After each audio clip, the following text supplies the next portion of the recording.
Ça, c'est cette, ils ont fait la saignée là ce matin. Et ça coule sous forme de lait. Et ça donne cette espèce de masse spongieuse là. Qui sent très bon. Un chien est mort.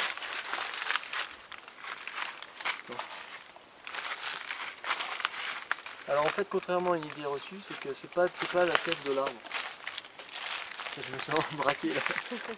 Oui, donc ils font une saignée sur l'arbre avec un outil le matin tôt. Ils font une saignée comme ça et ça coule le long des gouttières là. Et ça remplit, ça ressemble à du lait, ça fait un goutte à goutte. En fait, c'est pas la sève de l'arbre, c'est une protection de l'arbre en fait. Et la sève réelle, elle est en dessous en fait. C'est juste pour se protéger des insectes en fait. Et donc ils font une saignée sur une face de l'arbre. Et tous les jours en fait, les jours où il pleut pas et les jours, comment dire, où il fait pas trop sec, parce que sinon ça épuise l'arbre, il faut de l'eau pour la matière. Donc ils font cette saignée qui va remplir les godets. Et à partir de là, il y a 3 filières en fait. Ah, vous filmez? Je crois que c'était des photos. Hein? Faut que je parle vite peut-être. Ah non, mais... Non, ça va vite. Et donc il faut savoir que les EVA, c'est un arbre qui vient du Brésil, c'est pas du tout originaire d'Asie du Sud-Est. C'est les Anglais qui ont introduit l'EVA en Inde dans un premier temps et ensuite en Asie du Sud-Est, notamment en Thaïlande. Et donc ce latex, quand il est sous forme spongieuse comme ça, quand le gobelet est rempli, ils vont récolter le contenu d'une plantation.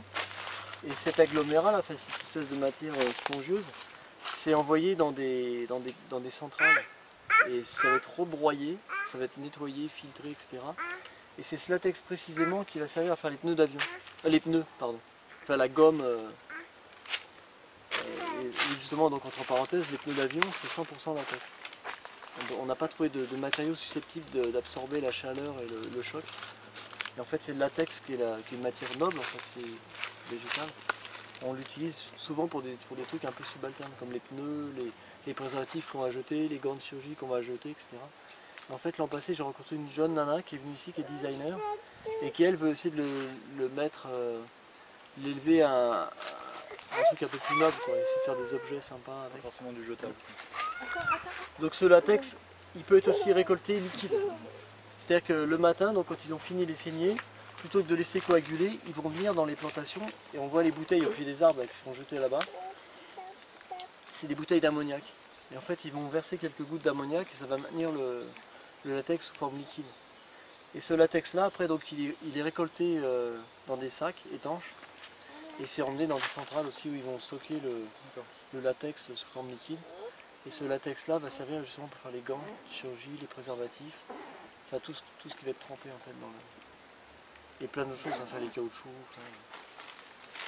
Et là, sur une plantation comme celle-ci, ce matin, il y avait combien de personnes en action Bah, là c'est difficile à savoir, il faut connaître la surface de l'exploitation, mais en l'occurrence celle-ci là, voilà.